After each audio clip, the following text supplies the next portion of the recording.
Welcome, everybody, to the Life Fade, where hope springs eternal podcast. Today, we have a very special show for you today, Reimagining Suicide by focusing on a MAHA Mental Wellness Approach. Our special guests today are three families who have suffered the most, hang on, I was getting an echo. We have special guests, three families who have had their sons die by suicide at a VA hospital as a means of protest for the care that they received. Our special guest co-host, my partner in crime, Mr. Steve Brignoli, military veteran. Please introduce yourself, Steve. Hi guys, Steve Brignoli, working with John and SOAR and Life Aid, and really happy to kick this off with our honored guests, the folks who are going to talk to us with regards to suicide and suicide prevention, and really honored to be here. Appreciate it. So we're going to kick off, and I'm going to have each of the families introduce themselves one at a time, and then give a little history of their son and what they went through in that experience. So I believe in ladies first. So Beverly, we're going to start with you. Hi, my name is Beverly Kiddo. My son, Brandon Ketchum, died by suicide in 2016. He was 33. He was in the Marines for 4 years, got out of the Marines, joined the Army National Guard, had a total of 3 tours to Iraq and Afghanistan total. His last tour, he got hurt and was medevaced to Germany.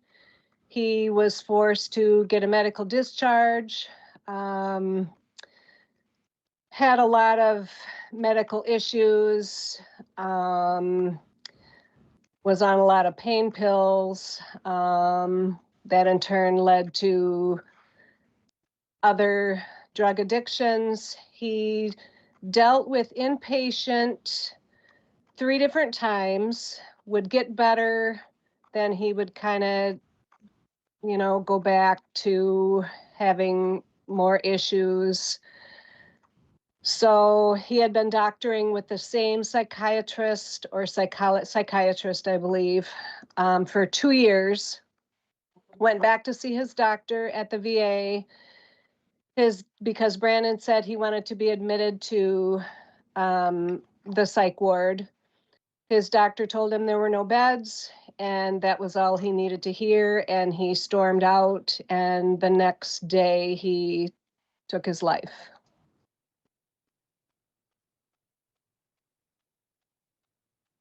Very, very sad story.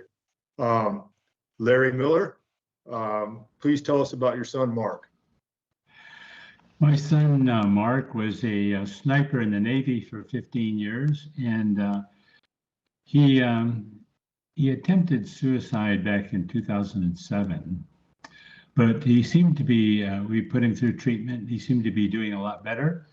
And then beginning of this year, his back pain became very, very severe from injuries he sustained in the Navy, in Iraq. He was mostly in Iraq and places like that, guarding high asset things like ships and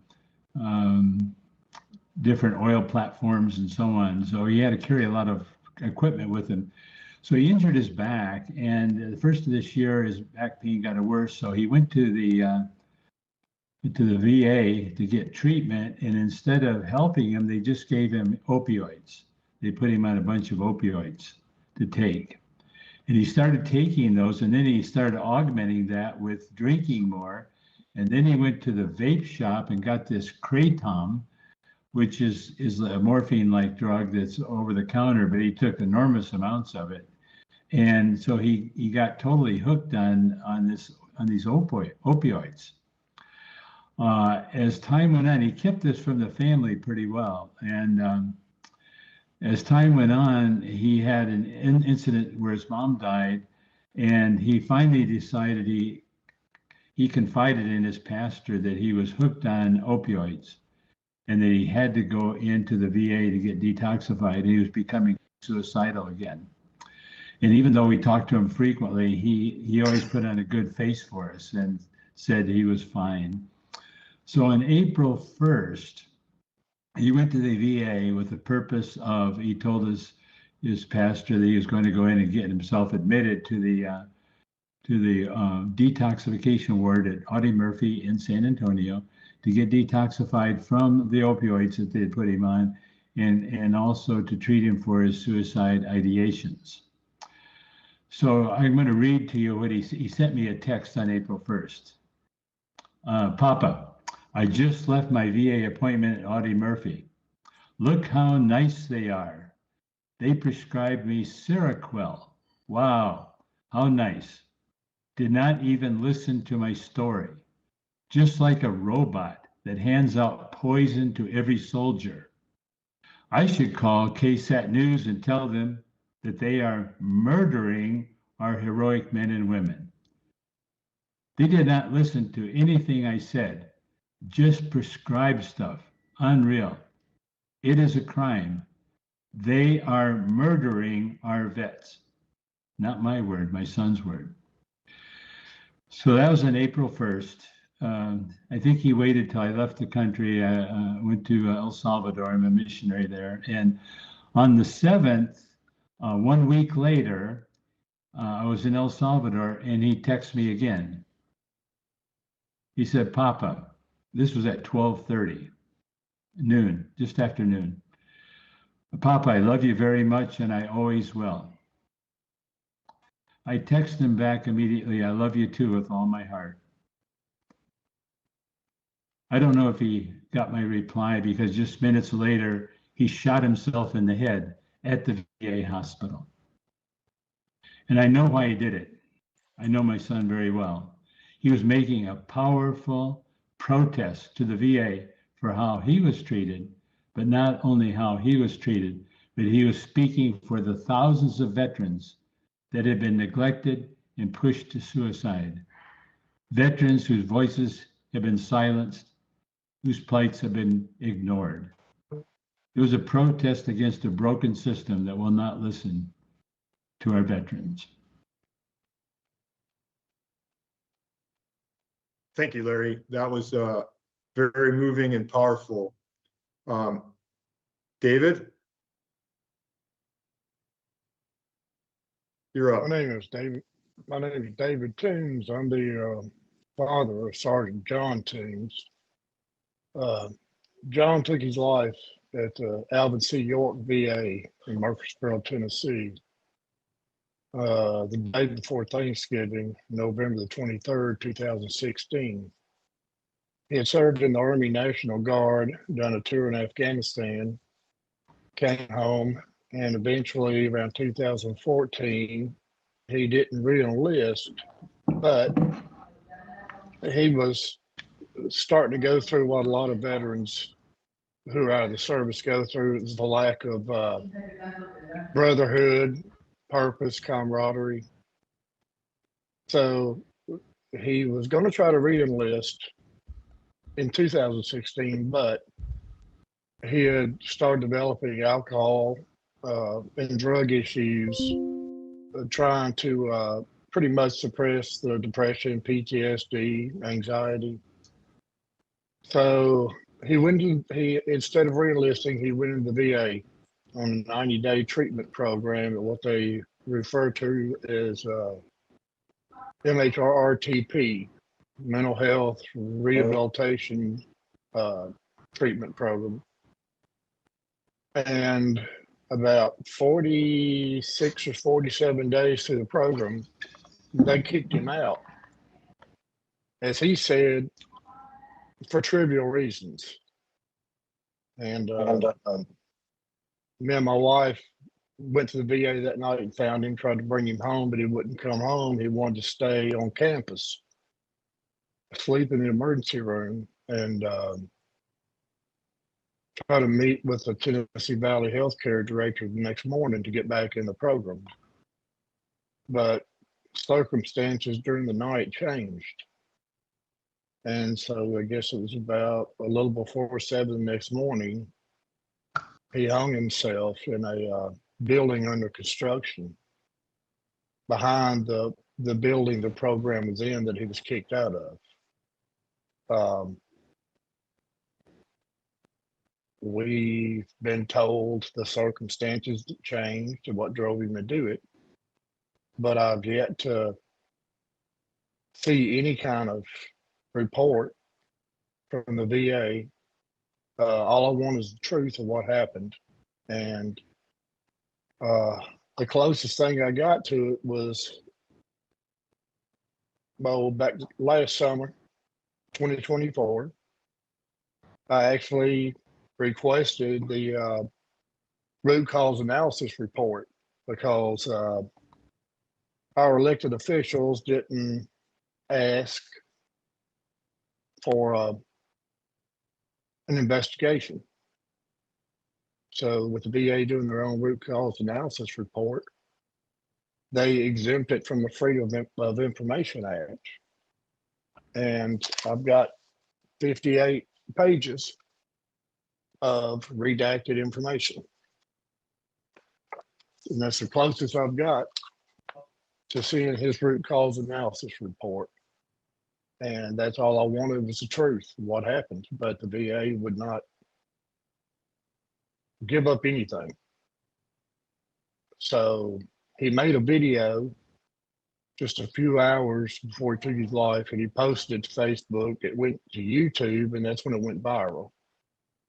And he called out the VA for their treatment of veterans. And he was basically saying goodbye in the video. We didn't have a clue. He never at any point gave any indication that he was planning on taking his life.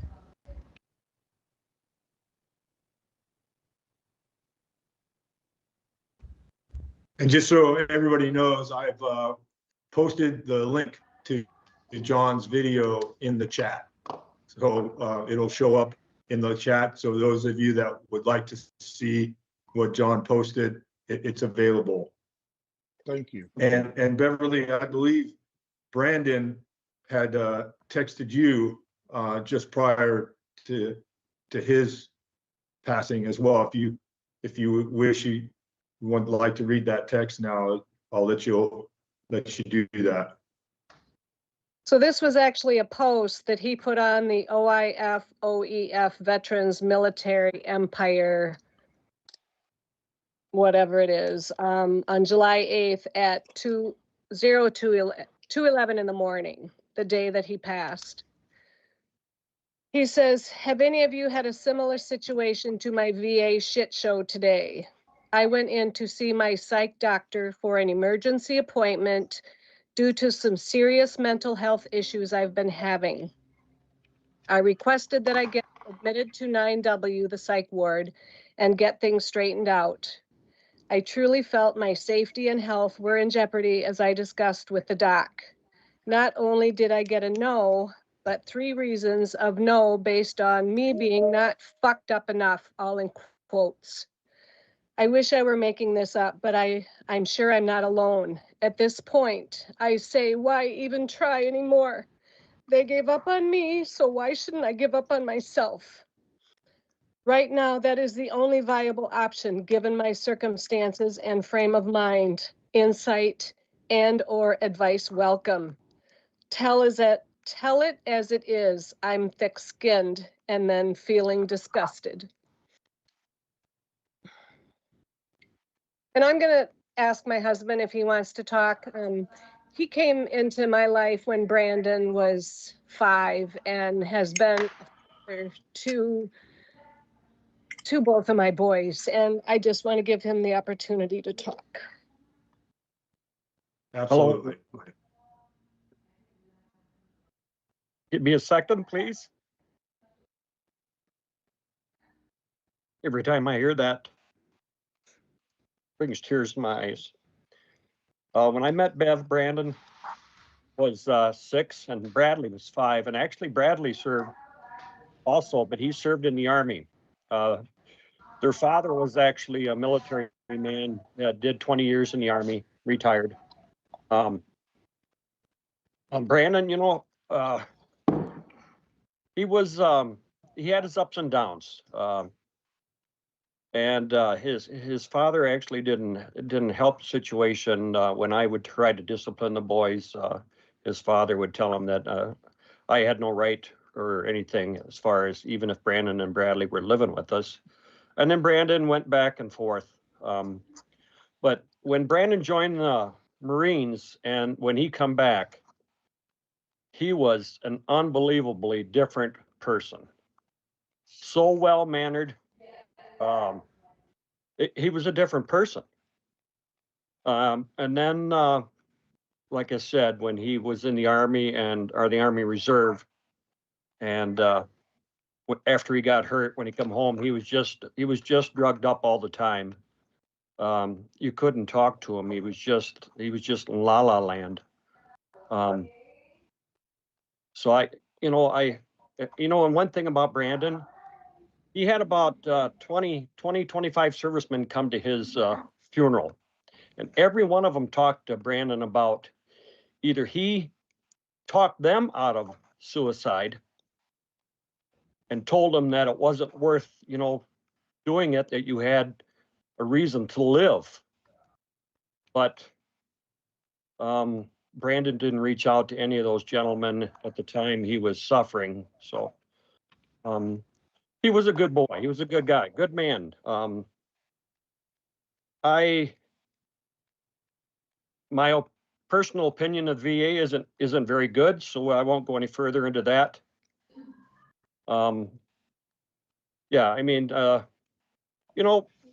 everybody looks at it this way. They think these men and women that are committing suicide, that they're weak. They're not weak. People don't understand, have no idea what these men and women go through. None whatsoever. I mean, some of the letters, Brandon kept journals, and some of his journals were heartbreaking to read. I mean, it was unimaginable, some of the stuff that he went through and had to do. So yeah, it's I think what John's doing here is a wonderful, great thing, and I hope it can stay strong and do what he's going after. So thank you.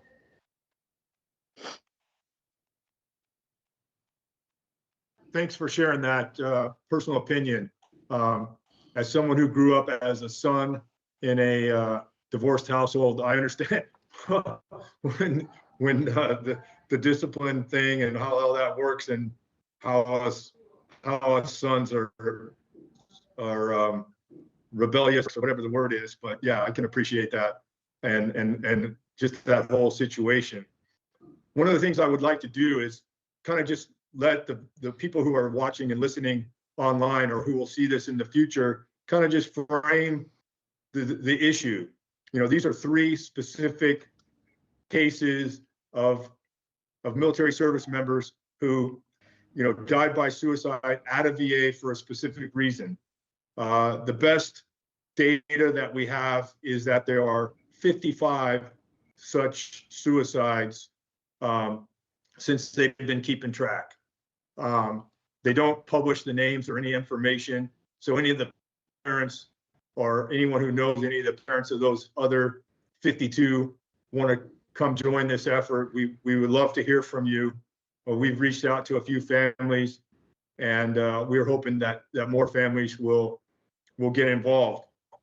In 2008, there were 268 suicides in the active duty military and 6,000 suicides in the veteran community. Those are the reported numbers. And I know, Larry, you're very much of an advocate on those, at least the VA reported suicide number is quite low. There's a lot more than that, but just the way they do the reporting. Last year, there were 523 active duty suicides. So more than 100% increase in the active duty suicide rate since 2008. And in the VA, there was about 6,500 suicides reported. in the latest report. So we're not going in the right direction. There have also been at least 9 congressional acts named after veterans that have died by suicide, including the Sergeant Brandon Ketchum Never Again Act, which was passed after his death. And then my own personal experience with the Clay Hunt Save Act. I'd like to kind of start off we can go around the horn if you wish. And I want to ask this question. Are we listening to the people we're trying to help? So Larry, I'll start with you. That's a great question, John.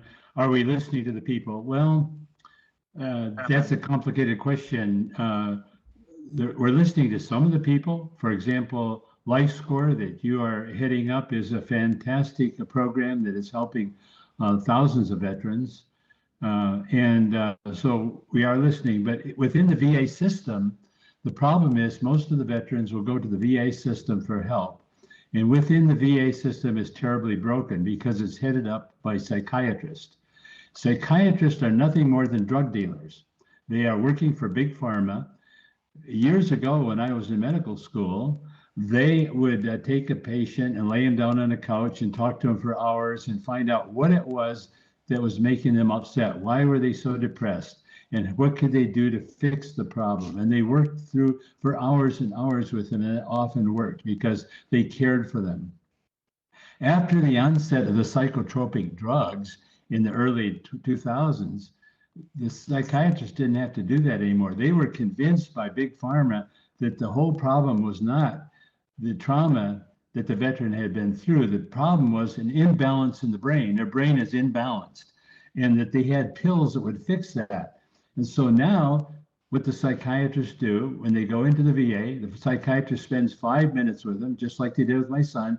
He called me, told me he spent 5 minutes, and they said, well, son, you are depressed. So here's a pill to fix you. And they give you a psychotropic drug. And no one, everybody that's trying to fix the VA system says we just need to get more money into the VA. That's not going to work because the more and more veterans that go to the VA, the higher the suicide rates become. And if you compare the people the vets that went to the VA hospital, compare them to people that went to private doctors for treatment, the suicide rate is double at the VA is what it is outside of the VA. So yeah, we have to get the word out to our veterans to leave the VA. The only people I've seen cured are people that got out of the VA system, got away from the drug dealers, and found out there are 20 or 30 things that work far better than SSRIs, which has shown not work at all. We'll get into that later. But are they listening? I think I met with some of the senators, with Chip Roy, with Tony Gonzalez, and a few others that I think are listening. And they have to do more in listening. We have to get to the source of this problem, and that's Big Pharma and the psychiatrists that are their drug dealers. And I would like to add that there's a difference. There's 2 different organizations I've recently learned. There's the American Psychiatrist Association, and then there's the American Psychological Association. They're 2 different groups. One is the psychiatrists, which are medical doctors whose primary thing is to prescribe prescription drugs. And the Psychological Association is more the behavioral health folks.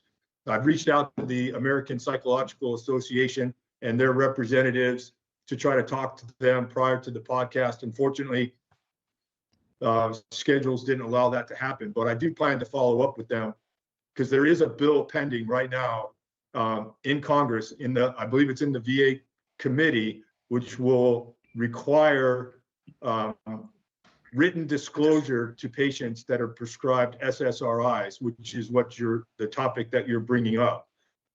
And my understanding is that bill, that language, is being opposed by the American Psychiatric Association. Exactly. Let me just give you a word here, John. The problem with SSRIs are this. Independent studies, and there have been 300 of them now, have shown that the SSRIs are no better than sugar pills, no better than placebos. And placebo works in this case because if you go to your doctor and the doctor talks to you and he says, I have a pill that's going to help you, well, psychologically, that's going to help a little bit. That's called the placebo effect. So these SSRIs are not any better than sugar pills on the plus side.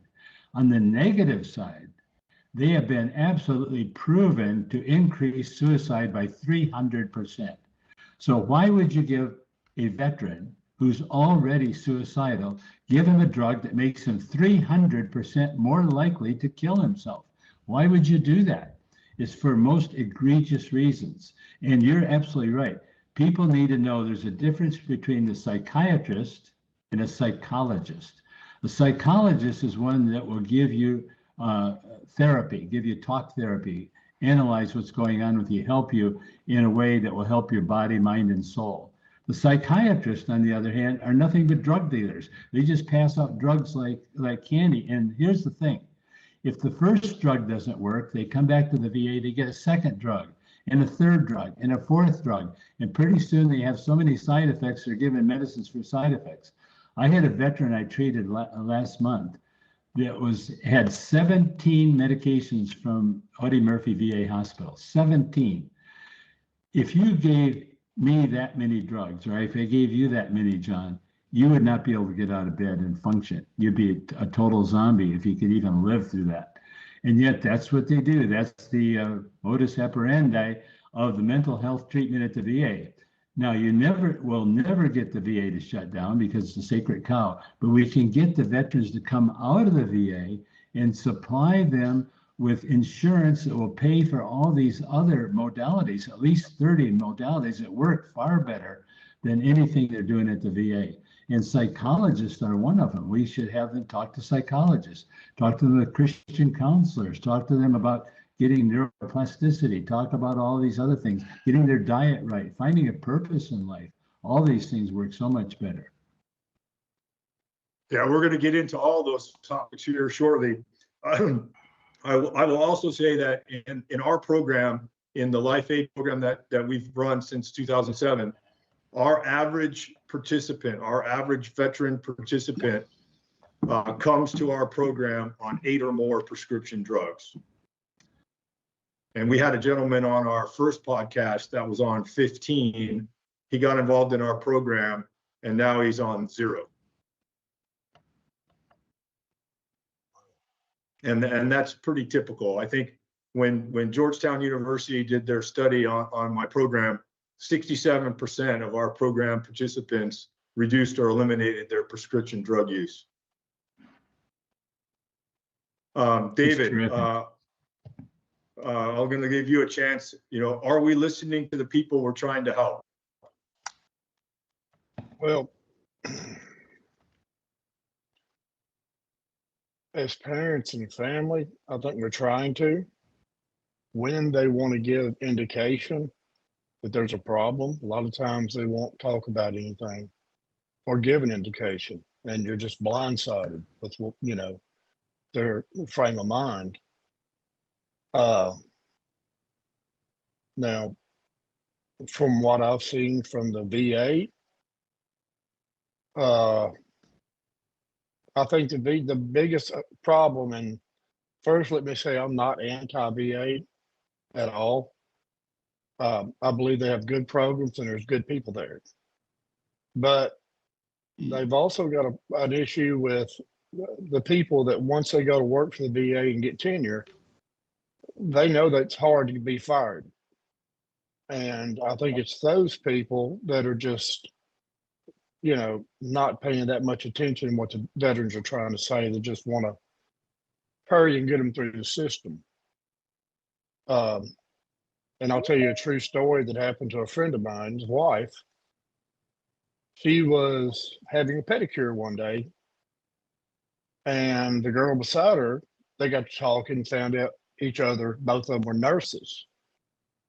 And she told my friend's wife, said, you need to put an application into VA, become a nurse out there. And she talked about it for a minute. She said, well, the thing about the VA is when you're working with the old veterans, it's pretty good, but it's the young veterans that come back crying PTSD that make it a problem. So that just kind of shows you their frame of mind, some of them's frame of mind toward our younger veterans that are taking their lives at a rapid rate. I think I agree with Mr. Miller. They're too fast to throw drugs at them. I know when they discharged my son, he had a satchel, like a book satchel that was full of drugs. And me and my attorney went to the evidence at the sheriff's department to photograph all the drugs. And I can't remember how many of them there were. And even 72 hours before he took his life, he had went and told him that he had a problem. He was feeling anxious and angry for no reason. Well, they prescribed him a drug called, I think it was Divalprex or something like that. And Dr. Miller, you could probably verify this. I may be wrong, but anytime you prescribe somebody a new drug, shouldn't they be monitored for a certain amount of time? Yeah, very carefully, because everybody has different reactions to drugs. So yeah, absolutely. They need to be monitored, maybe even in-house for the first month at least, to make sure that they're not having an adverse reaction to the new drug. Yeah, and they basically kicked him out 48 hours or 72 hours after prescribing him the new drug. So are we listening to them as families, friends? We're trying, but I can't speak for the VA other than just telling you what I've seen and what I've heard from other veterans that have went and left because of the way they were treated. Basically, what it narrowed down to, it's a very simple system that's been overcomplicated by bad employees' attitudes, or like Mr. Miller said, just being able to throw medication at them and send them on their way.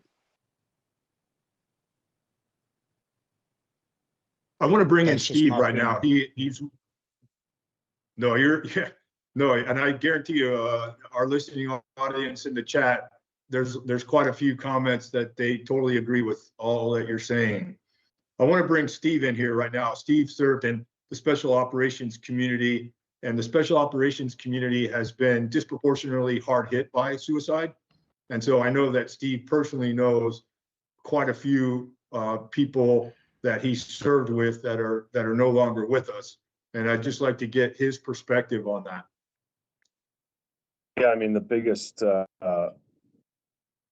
thing is there's just one solution is supposed to be the solution, and you're dealing with people that have different backgrounds, different problems, different. I mean, everything from different life experiences and so forth. So part of what drives special operations to have such a high amount of attrition with regards to suicide is a lot of it is operational tempo, known as op tempo. A lot of it is no downtime. You're home for. I remember it was even when you're home, it's training. So you're talking 6 months out, 90 days back, and then back again for 12 plus years. So when it's time to look at VA benefits and so forth, I was appalled going through the program just because I just didn't understand why there seemed to be just a lack of compassion, one, and then a lack of kind of wherewithal of the fact that you're dealing with another human. So, I see it as a problem across the board for all walks of service, whether it's Army, Navy, Air Force, Space Force, Marine Corps. there just doesn't seem to be a level of,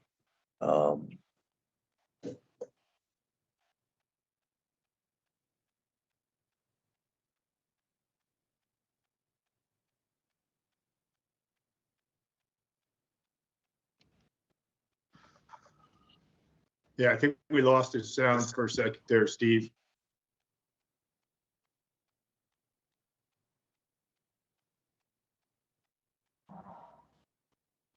Can you guys hear Steve? No, we can't hear you, Steve. We see your mouth moving, but we can't hear what you're saying.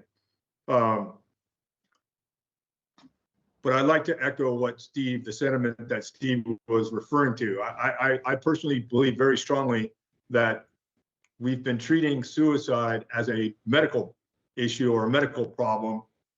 And that's the reason why the numbers are the numbers. You know, we throw more money at it. We invest more time, more resources. And as I said, you know, the numbers have gone up 100%. So it's not a medical problem. And to Dr. Miller's point, when you're prescribing SSRIs, and the number one side effect to SSRIs is increased suicide ideation. It's crazy to me that we continue down this path and all we want to do is double down on that situation. And so I strongly believe that we need to treat mental health, behavioral health, suicide ideation as a human problem. And that, I think, was what Steve was commenting on. That's something that we've tried to do in our organization. Yeah, we can hear you now. okay. We Microsoft need to Teams invest. keeps cutting in and out back to a device. Sorry.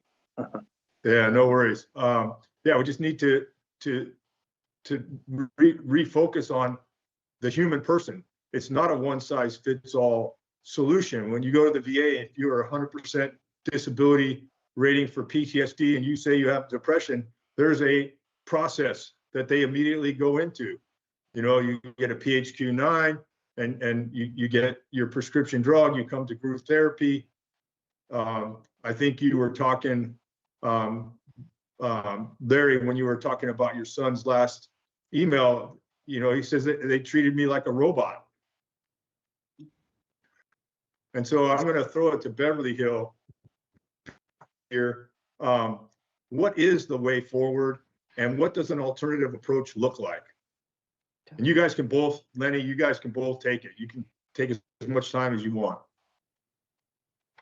Well, you know, again, Brandon wouldn't talk to us. You'd ask him, and I mean, even when he was decent, you know, he just didn't want to talk about it.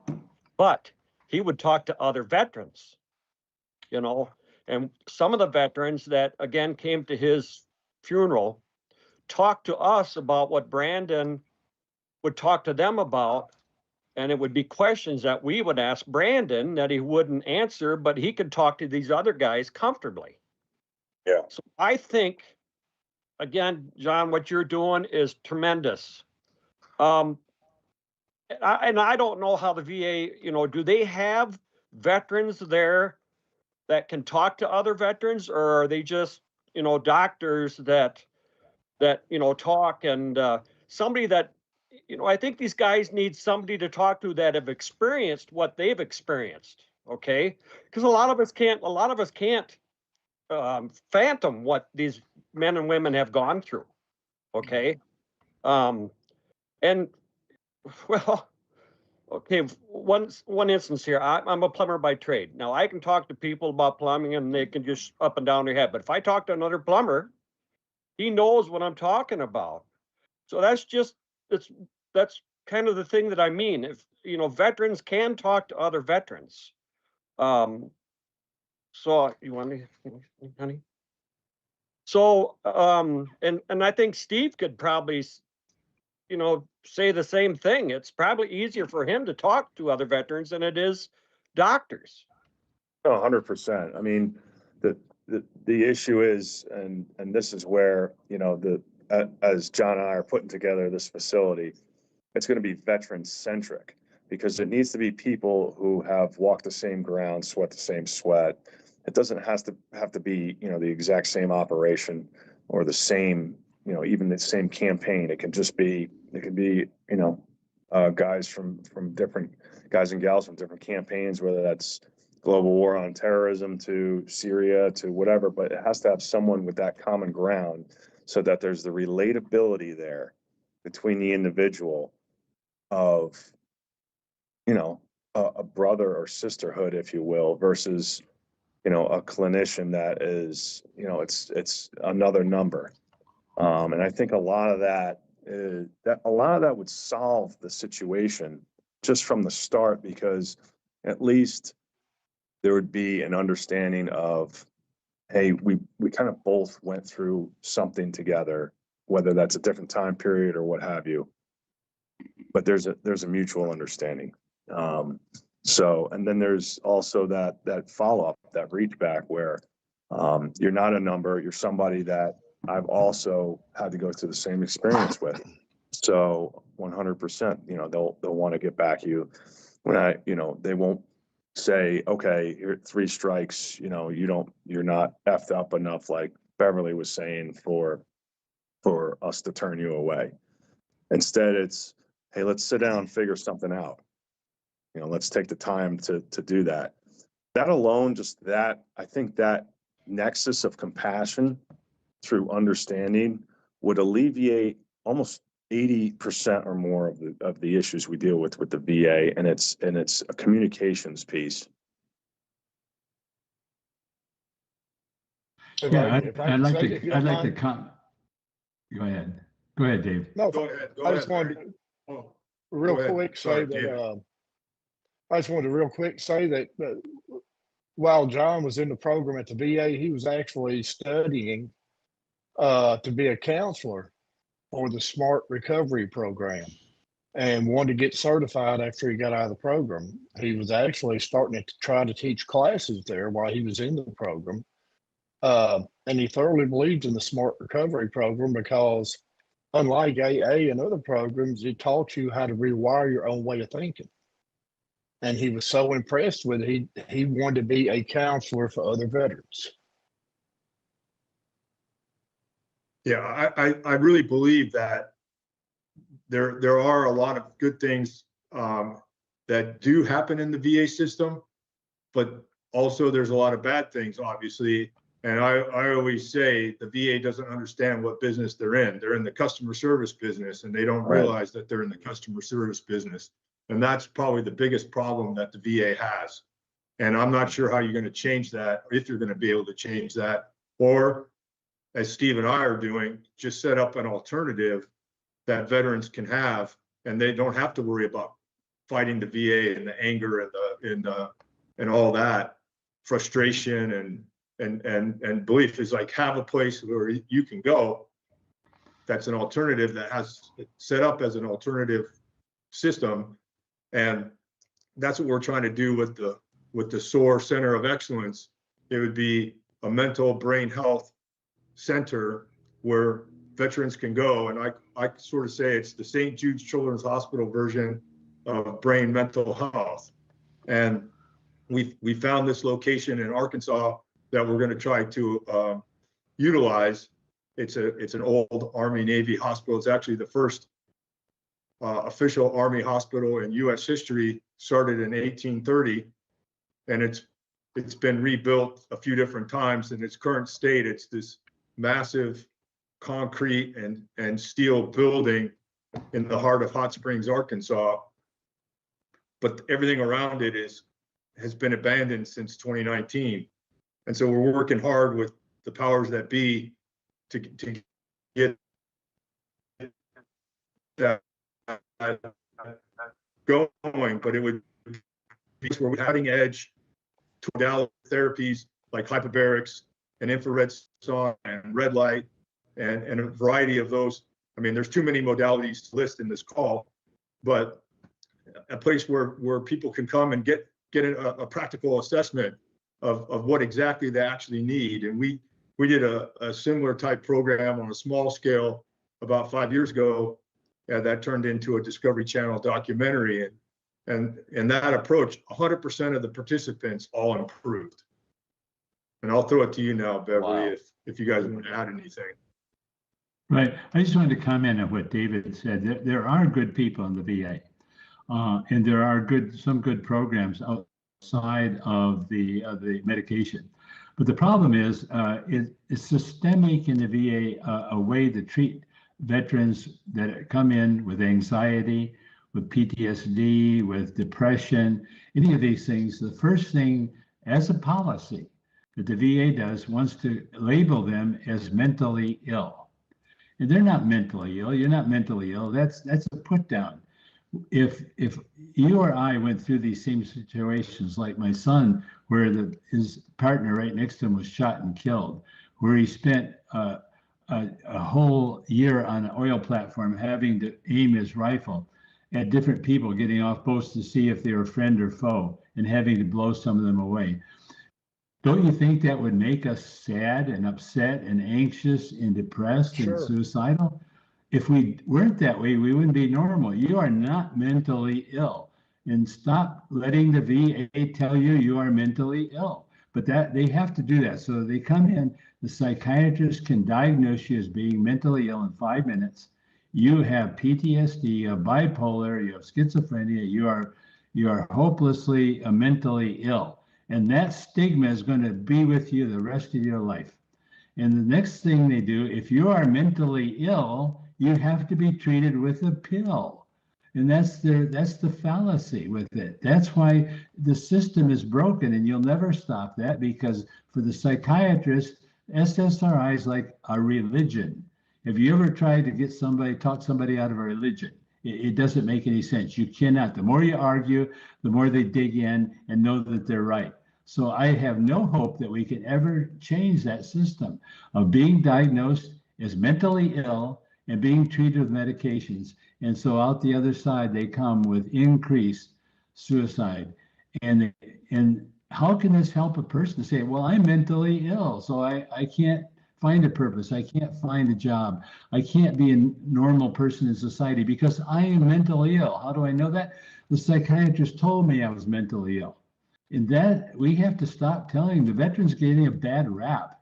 They are not mentally ill. They just been through hell. And we have to be with them, guide them, love them, care for them, reorientate them to the civilian society. So when a car backfires, they don't jump and think that they're being shot at.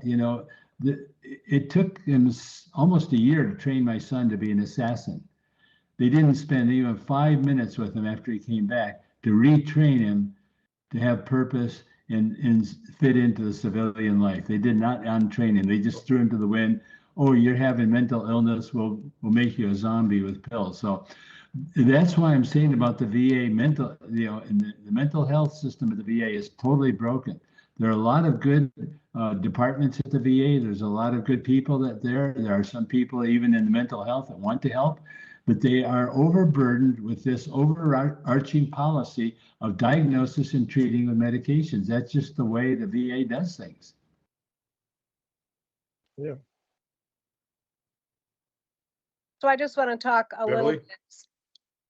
So both of my boys were overseas, either Iraq or Afghanistan at the same time. And I didn't think that was an option. But anyway, you put two people in that situation. Brandon saw, my son Brad did not see anything that Brandon saw. So Brad didn't have any issues with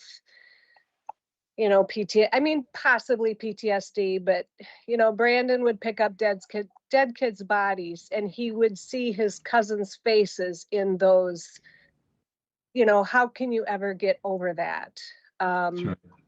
And I appreciate Brandon never talked about this, but in his journals, we would read about and pictures what he did and what he saw. But, with both of the boys being in the service, Brandon had a softer heart. He was I don't know.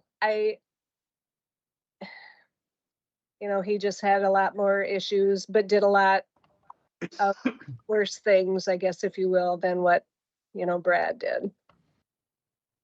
And I know, again, and I hate to keep bringing this up, but talking to some of the soldiers that came to Brandon's funeral that served with him, said Brandon was always upbeat. You know, every time they had to go out, he tried to settle everybody down. And he pulled some stuff that I won't talk about now, but you know, it just he was trying to put everybody at ease, you know, and made everybody feel. I mean, I guess you aren't going to feel real comfortable because you're going out to, you never know what you're going to run into, and you're going to have people shooting at you and this and that. But Brandon would try to settle everybody down. And back to the VA, John, with you and Steve, what you were doing here, I'm hoping that VA don't buck you or go against you guys. I hope they realize what you guys are doing is to help. And I'm hoping the VA, you know, maybe without giving the drugs, maybe they'll say, well, you know, would you guys like to go here first? Give this a shot before we put you on medication. Working together, I'm hoping, is going to be huge. But again, the VA is very, I don't want to, I guess they're on their own. They think they're, I don't want to say they're higher than they think they are, but they're there for a reason. And I'm just hoping that they can work with you guys. And I'm hoping this will continue. And if you get, you know, hot springs set up, and I know, John, you will, we'll get other places set up. So, you know, all across the United States, let's get this going. Let's help our veterans, you know, and I'll bet you there'll be, you know, our Vietnam vets got screwed when they come home. Okay. Yeah. They really did. And I'll bet there's, you know, even those gentlemen would like to come and, you know, just get it off their chest, you know, make them feel a little bit better, make them maybe sleep a little bit easier at night, knowing that there's places out there that will listen and they will help without putting you on medication.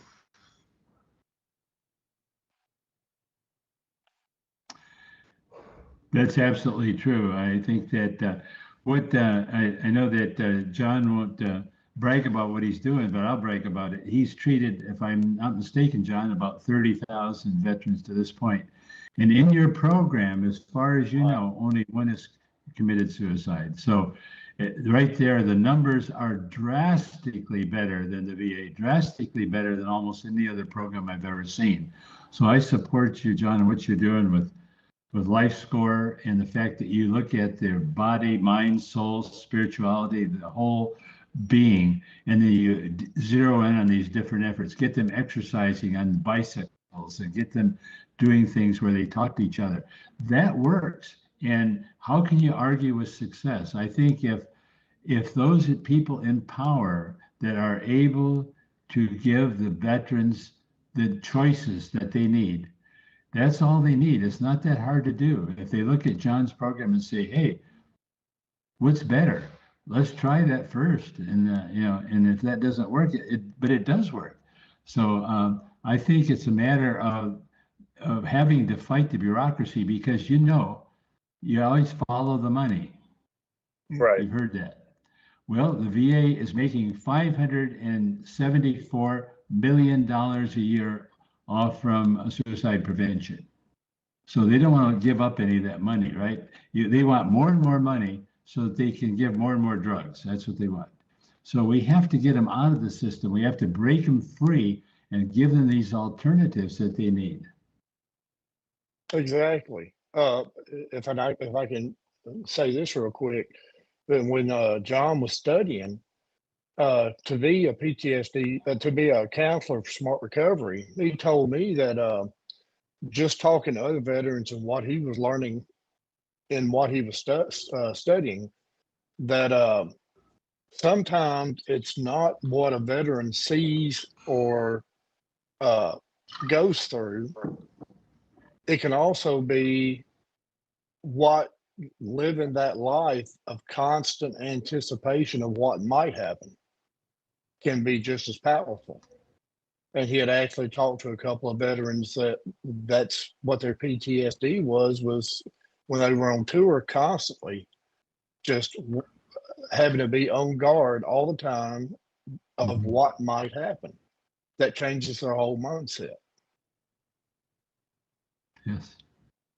And a lot of this too is, there's treatment and then there's follow-up, right? You need to put a purpose-driven life in front of them so that, one, sometimes they don't feel like being treated. They feel like they've been at the top of the mountain. They'll never be able to be like that again unless, they get brought back into the service again or whatever. And that's not possible, especially for those who are had something medically take place. So you've got to put something back in front of their life that gives them a purpose-driven life. And when you can do that up front and you can give opportunities and position opportunities to where the treatment has an off-ramp and the workforce development focuses of different states and communities have an on-ramp. And you get that in position so that people have an understanding and can plan, and you start to stabilize that veteran's mind into what's next. And you position it. It's the next mission, bro. It's the next mission. Here's your next mission, we're gonna do some decompression at our source center. And then it's off to, we've got some different options locally or regionally or throughout the US, or if you want to travel, here's where your skill sets match up here and in a couple of years from now. So, training, new skill sets, different schooling options that make sense to them, where it's not just shoved down their throat and they have to feel like it's this or nothing else. I saw that during my transition in 2010 with, hey, here's your book on what you can do after the service. You can own a Subway and have franchises and thanks. So you need to present options that, they have a very institutionalized mind. We all did in the military because you had a set training for a set focus for a set mission. And you continue that until you're promoted into higher levels of accountability to do the same thing. So, how do you change transmissions in that car, if you will, and allow them to focus on being able to apply their skill set in a direction that benefits society and the rest of the world? And that being able to place that also into the treatment so that is part of the treatment, so that there is something on the other side of your injury or the stress levels or the PTSD you're dealing with. There's an exit, and a lot of these guys just feel like they don't have an exit, and so they make their own exit, unfortunately. Yeah. Well, Steve, I want to say what you said is well said and absolutely true. I believe this more than anybody. And my son also said that, when having a purpose, when he became a sniper because he was a good shot, not because he had a sniper mentality. He always scored the best in his group of 20 or 30 people. He always the best shot, because as a kid growing up on the farm, we shot skeet, we shot targets. He had a steady hand. He was a fantastic shot. So they made him a sniper, but mentally he wasn't. But he always said that while he was in the service over in Afghanistan and over in Iraq and those places, that his purpose was saving America, protecting his family. He had a great purpose. When he came back to the States, he had no purpose anymore. I mean, what did he do? Well, that's one of the things we need to train people. For example, I'll just give you one example. All these school shootings, they say we should have had a guard there. Who would be a better guard than a well-trained Marine or well-trained soldier, or well-trained sniper? They would give their lives to protect those children. And that would give them a huge purpose. That's just one of many things they could do. You know, when the veterans come back, they get a bad rap because they are the well-trained militia that the Second Amendment talks about. Who are the well-trained militia? It's not me. It's my son who spent years learning how to handle firearms and learning how to treat people in battle. That's the well-trained militia that needs to be armed and needs to protect us here at home. Instead, the veteran gets a bad rap. They're mentally ill, take away their weapons, make them into zombies, demarginalize them, and make them feel like they're not wanted or needed anymore. So getting a purpose is so important. And there's many ways I think we need to emphasize the purpose. And one of the things that John does, and he'll tell you about that in his life score, is helping people to find their purpose. Yeah, I was going to add to what all of you guys have said. You know, when I gave my speech at the Kennedy Center, when I got that American Exceptionalism Award, I talked about mindset, motivation, and mission. There were 3 components that you had to have in your life. And I told the story of Delvin McMillan, who was a quad amputee, who just wanted to ride a regular upright bike. And we were able to figure out how to do that for him. And he had a clear mindset, motivation, and mission. And then you look at Clay Hunt and the struggles that he had, and he didn't. He struggled with mindset, motivation, and mission. And those are the guys that you have to put extra help towards. And that's, after Clay passed, that was one of the things when I look back on, you know, what did we do wrong? Where did we miss something? And our program had always been about finding hope and purpose together. You know, that peer support part, the purpose part, the you know, maintaining hope. And we really refocused on the peer support part. You know, there's a lot of literature and research papers out there on peer support and your inner circle. And I think it's the 3-5-15 model. You can look it up, but it says that your inner circle is 3 people. There's 3 people that are going to make up your inner circle. Your next close-knit circle is going to be 5 people, and your casual friend network is going to be about 15 people. And so we took that concept into when we created LifeScore, and we came up with this idea of a lifeguard who would be someone who could get a notification anytime your score dropped below 70. And we wanted to designate people as you should have at least 2 lifeguards using the app. And so it's just kind of that principle of, you know, we're in this together. And when you see isolation and you see guys retreat from life, like when we used to do our rides, I would go to the first dinner and I would look out where everyone was sitting to see where everyone was sitting before dinner. And I could pick out the 4 or 5 guys that we had to really focus on for that particular ride. You could always tell who they were by their body language and how they acted, where they sat, and you can pick them out. And so I started showing my staff, I go, you want to know who we have to worry about or who we need to really concentrate on? And I'm going, boom, boom, boom, boom, boom. And sure enough, by the end of the ride, those people were not sitting or acting the way they were on that first day. They were integrated back into the program because you make a concentrated effort to make sure they feel part of the program, and they can still be individual. Like everybody's dealing with stuff. There isn't anyone on this earth that isn't dealing with stuff. And we all deal with different stuff and we deal with it in our own way, but we all need that connection and that support. And sometimes you have to get out of your comfort zone in order to grow as a person. Yeah. And that's probably the hardest part. Pivots people's lives forever. Yeah, I mean, that you can see that too. You can see when you focus on someone who's right at the edge. I've done it. You can literally see it taking place. You can feel it. And all of a sudden they were the gloomiest person at the event. And now they're the life of the party for the rest of the event because they've been able to unshackle the burden of self and just kind of just reintegrate. And it is an amazing thing to see that take place.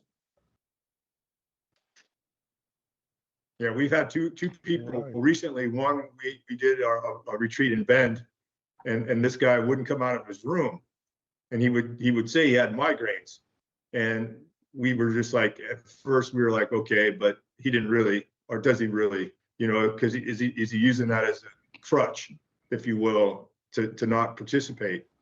And then we finally got him to participate, and then he ended up marrying one of the other participants that he met on that ride, ironically. And then we did another event in Vegas where we had another guy who like the first day I pointed him out. I go, that's the guy we have to worry about. And we pull him in, and then he recently got married too. So, I mean, there's great success when you get people, they just need to understand, like they always come to the program, no one understands me, no one knows what I'm going through, I don't know what to do, or like Beverly and Lenny said, they don't talk to you because either they don't respect you, or they don't think that you need to hear what they have to say because it's so horrible, but they will talk to each other. And luckily they do talk to me, I think, because I think they think that civilians judge them to the point that Larry was talking about the bad rap. They get a bad rap. Well, it's I just also feel their like echo chamber. I mean, the biggest thing is the echo chamber in their own mind lots of times. And they're so used to hearing themselves talk about what they've become and what they're not anymore, that you've got to force feed them the other direction almost. You've got to just surround them. You've got to like big group hug, proverbially, literally, figuratively. What's great about what you do, John, is the biking event. It's a mission. You have to move forward. There's struggle. There's group struggle. So it kind of breaks them back into, the original aspect of what they learned in the military. And so, you have to make that a forcing function for folks sometimes, and they'll be the biggest fighters of it because it's almost now they've got their own Stockholm syndrome of themselves of, no, I know this is me. I know I'm worthless now. Like, you can't change that. And you've got to just shatter that curse. And also, as far as John, your program, the good thing about it is they're able to talk to each other. And of course, like we said, they open up to each other more. And the circumstance I'm going to refer to, John told me that when he was at the VA out here, that well, he called her the psych doctor, and some of the counselors, they couldn't relate to veterans. They weren't in the military. They were just doing their textbook work, and that was the biggest issue with him, was they couldn't relate to, well, to be honest, one doctor, he said that she didn't know how to talk to American veterans because she wasn't American, and that there was that gap that a lot of times they wouldn't open up.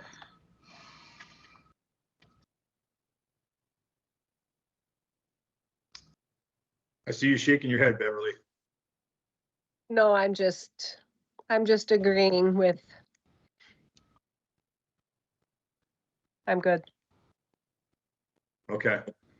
No, I know this is tough for you guys. And I really, like I said, I can't thank you enough for coming on here and sharing your stories and letting everybody, know that, there's something that you're passionate about in your own life. Like, this is your own mindset, motivation, mission now is we need to create an alternative, whatever that is, but, try to work with the VA, but make an alternative that to say, hey, if this center, this alternative was available, my son would be alive today.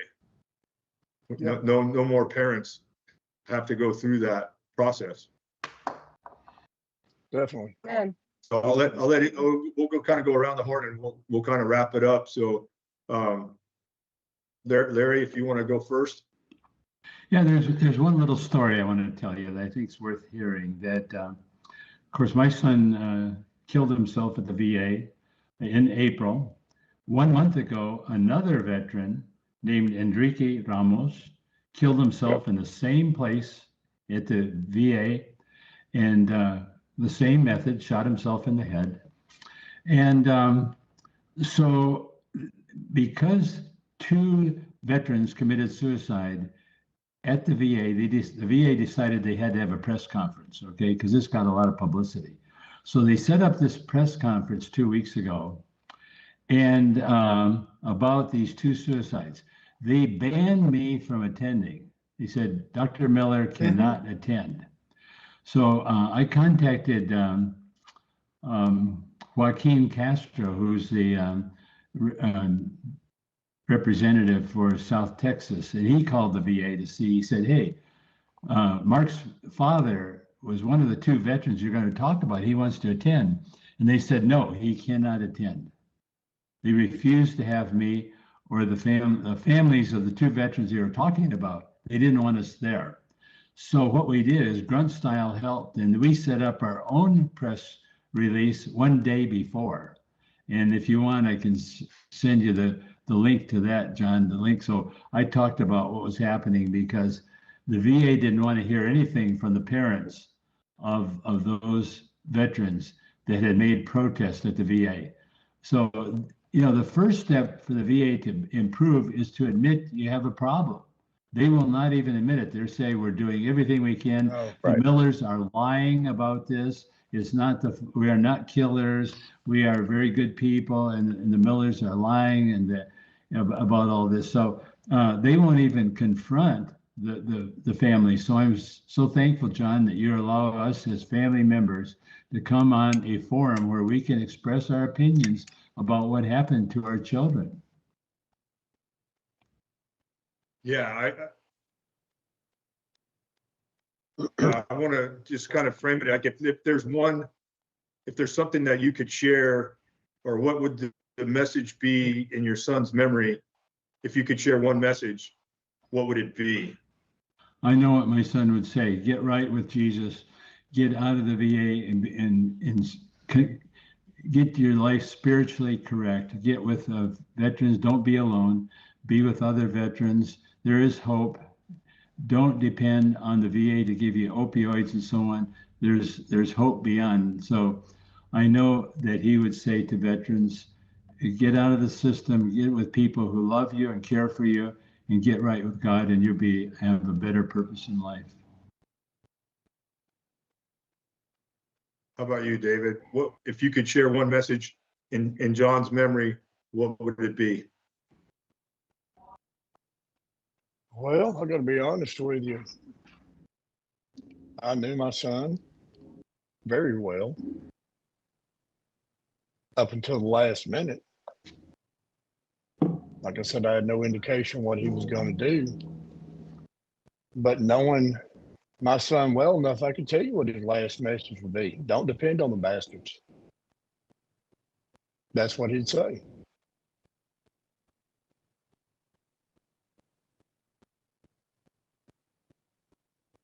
Beverly and Lenny, if there's one message you want to share in Brandon's memory, what would it be? Well, Larry, you said a mouthful. That was amazing. Brandon had a thing with doing this all the time. So he would say this about his visit being turned away. I think also one thing about Brandon was he did try to help other veterans, and it wasn't Brandon. I mean, wasn't just his words. He would actually contact other veterans that were having problems, and I think he would want other veterans to do this to help other veterans, because he tried to do that himself, and ironically, he took his life, but. At the time, it was so quick and fast that nobody really knew. But yeah, I think that's what I would say what my wife said, and and I agree with her as far as what Larry said and David.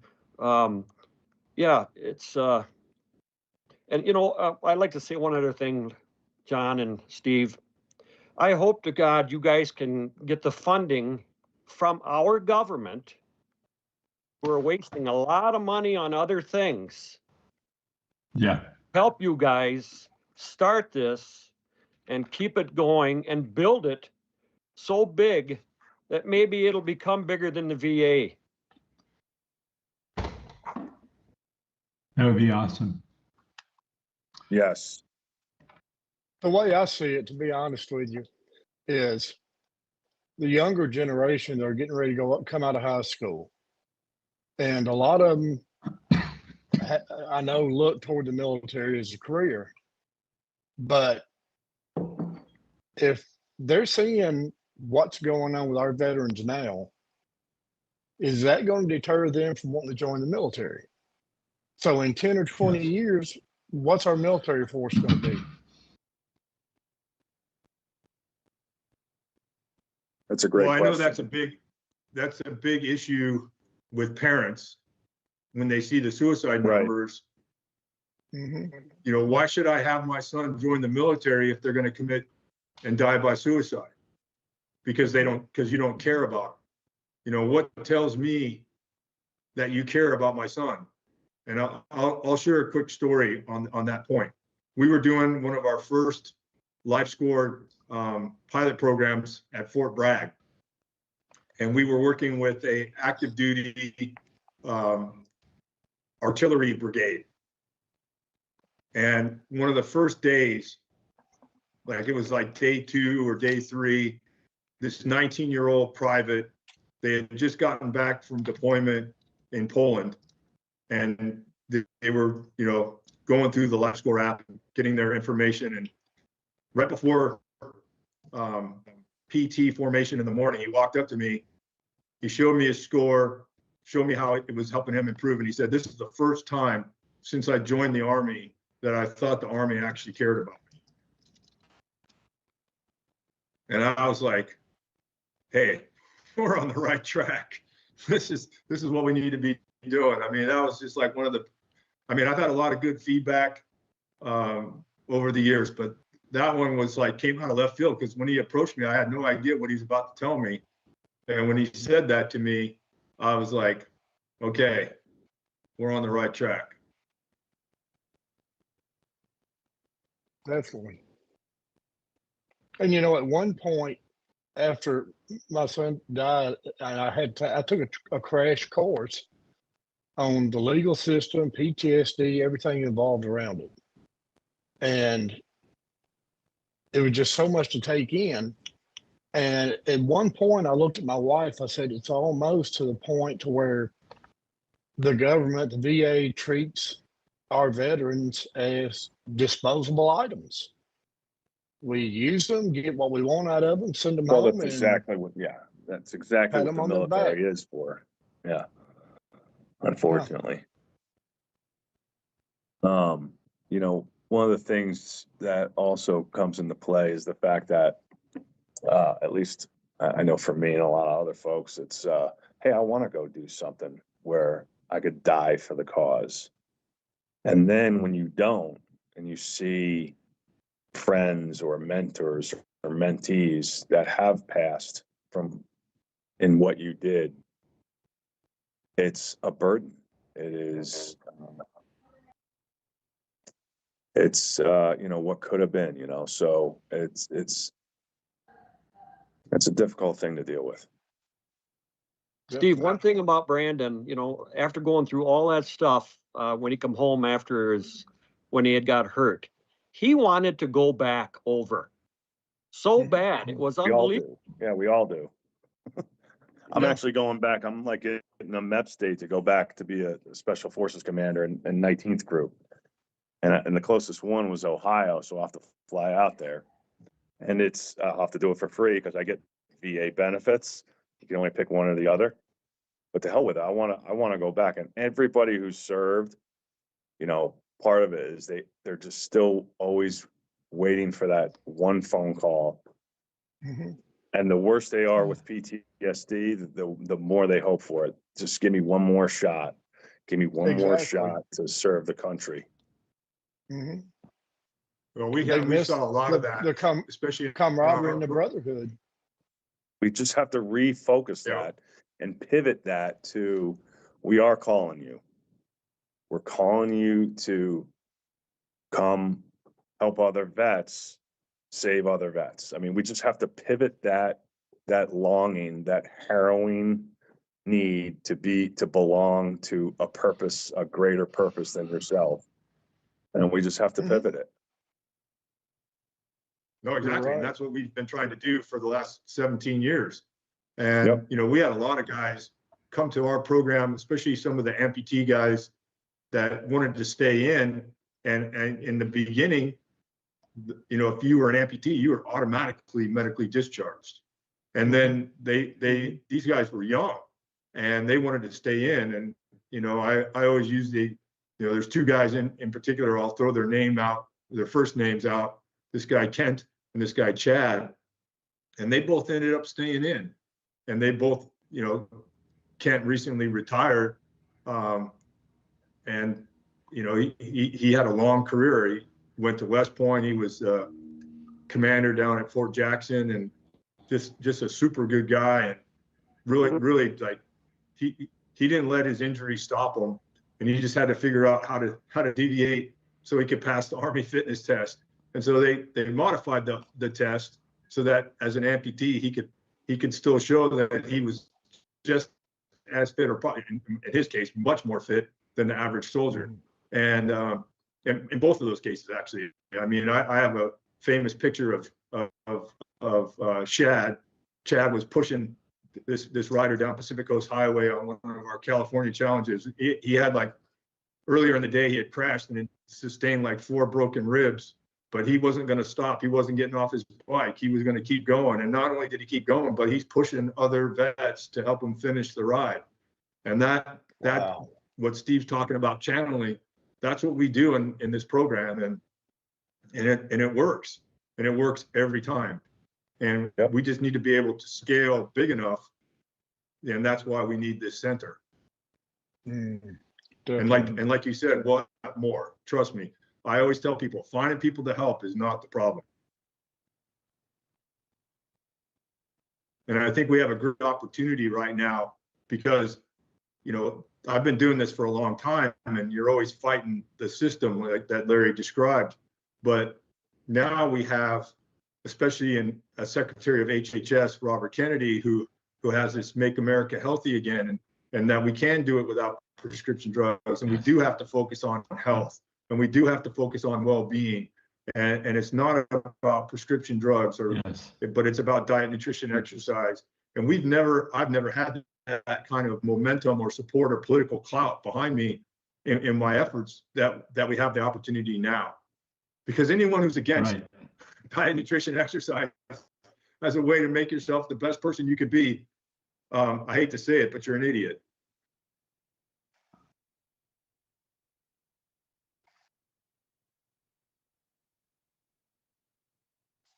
Larry, are you frozen? Are you there? No, I'm here. Okay. No, I may be frozen. I was wondering if I could show you the book that my son wrote. Absolutely. Okay, so my son Mark is unique in the fact that he almost committed suicide in 2007. He would have if it wasn't for extraordinary effort to save him. But after he recovered, he really did recover for a while, and he decided to write this book. And if you want to read a book about what a person goes through before they commit suicide, how he decided what motive to use, how to do it, what the psychic drugs like Prozac did to him, and about vets and why he became a sniper and all those things. I'd encourage you to read this. You can get it electronically or hardcover on Amazon.com. But it gives you an insight that I've rarely seen from, and he even mentions that in the book. Why did God save me the first time from suicide? So I would be able to write this. He's given this book to thousands of veterans I think in many cases helped them. So I just wanted to bring this to your attention. If you want to read a really good book about suicide from a person that attempted it and he finally did it, this is maybe the way to go. So thank you very much. Larry, can you give the name of the book, please? Yes, it's Suicide Stalks the Sniper. Thank you. We'll have that. Yeah, And- we're going to have that in our facility bookstore. I'll send you one. I'd be happy to. I'll tell you right now, I've read it, and there's a couple sections that definitely ring home, where Mark talks about red flags and talks about some other, how to spot it and what to do about it, and different things. And I had a conversation with Larry about that after I read the book. And I was like, there's so much truth in what he's writing about. And it is great, especially for parents who have people in the military, to go read that book and look at that particular section of the book towards the back, because it could save your son or daughter's life. And, that's something to be honest with you, I mentioned 4 or 5 years ago to someone, was with all the money the government spends on our military, why couldn't they at least, for every military member that gets that serves in a combat situation like Afghanistan, Iran, when they come home, before they come home, why couldn't the military mail the family a folded piece of paper pamphlet on warning signs of PTSD, Yeah, depression? exactly. And if I could be so bold as to, if I could be so bold here, there was let me look it up so I don't misquote it, but there actually was such a desire, and hang on one second, I'm just gonna pull it up. There is a Sergeant Daniel Summers Veterans Network of Support Act that was passed both in the Veterans Committee and the Armed Services Committee. So both branches. And the Summers family is one of the families that I have spoken with. They're just really torn up still, and they don't want to be a face. They were invited to this podcast. They chose not to participate, but that act has yet to be implemented. But that's exactly what the act was that you were supposed to provide, both DOD and VA were supposed to provide to parents such information. And when did that act pass? It hasn't passed yet. Oh, it has? It did. It passed many years ago. I want to say 2015 or 2016 it passed. Well, yeah, And but it has to be, okay, my bad. I thought it has to be funded though. There still isn't a wedge for it that I know of. I'm sure the VA's Well, no, probably I got a mean, few dollars. Most of these acts that have passed in the name of, whether it's the Brandon Ketchum or the Clay Hunt Act, they were all with unfunded mandates. But I just wanted to point out that to what David was speaking about, there actually was an act that was passed and both committees signed into law.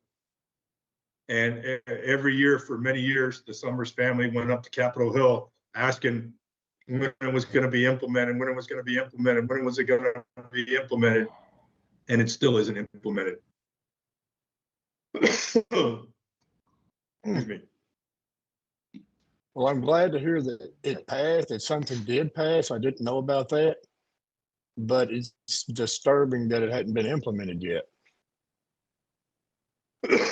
Well, that was one of the things when I started my app. We have a tasks, resources, and recommendations to the user, and if you follow the user, you can see, that's one of the things that we identify. I think the top 40 or 50 behavioral health risks known to be associated with suicide ideation, and this comes right out of the VA Behavioral Health Autopsy Program, or BHAP report. And it was after I got a copy of that BHAP report where I had the idea of like, if we know what the warning signs are and we know what the behavioral health risks are, why aren't we measuring it? And that's what my app does. It measures all of those things. And so and then it gives you a score. So if you see someone score, you're going to know. That's why you have your lifeguard, and that, the whole system is geared to the group and how you can get together and work together to be your best self. Right. Sorry. Well, John, I want to thank you for having us to be able to share this with others. Thank you. This has been very hard for us personally, but it's more hard for our sons. Just think what they went through. I often think what went through my son's mind before he did something so desperate. It's just beyond belief to imagine that. And as Dave said, he was even unaware of it. And so thank you for the opportunity to bring this to light. I think the more people that know about this, that look for the red flags, that can get into your program, and we get the government to sponsor your program, I think this would be a huge, huge benefit for our veterans. Exactly. Definitely. Thank you. I want to thank all you guys. I want to thank all you guys for coming on and sharing your stories and sharing the stories and the memories of your sons. It's really important that those stories get out there, and that we do something about it, that we do something in their memory that actually is going to make a difference. We don't need Congress to pass another unfunded mandate act. We just need an alternative. Right. Exactly. Right. So And onward and upward. You talked about being frozen. We are frozen in Wisconsin, just FYI. I can only imagine. I know that Congressman Van Herten is your congressman, and he's actually home. He wanted to come on today, and unfortunately his wife was having a medical procedure today, and he was unable to join us. But I'm sure that you'll get a chance to chat with him, and I think Steve and I will work to try to set that up. Yes, hopefully I won't have issues like I did. But yes, thank you so much for reaching out to me that day that you called me. I was just taken by surprise, and I just can't wait to see how this all goes. Mm-hmm. Thank you, guys. Steve, you want to wrap us up? Thank you so much. Can you guys hear me? Yeah, we can hear Yep, you. we can hear you. Yeah, I went through one phone and I'm on my second phone. In the military, they say 2 is 1, 1 is none. So I will be on. Number one, thank you for the dedication to our country, for the ultimate sacrifice. Thank you for your dedication and taking time out of your days to help us with this mission so we can help prevent what took place in your lives. And I hope we can continue to be a family and continue to work together to make it where we just don't have another service member sitting in a car outside of VA that has to make a decision that is not necessary because there wasn't accessible help and compassion available to them. So thank you. Thank you, Steve. Yeah, thank you, Steve. Thank you. Thank you, Steve. Thank you, John. Hey guys, appreciate it. If everyone could stay on for a second after Josh turns off the live, I'd appreciate it.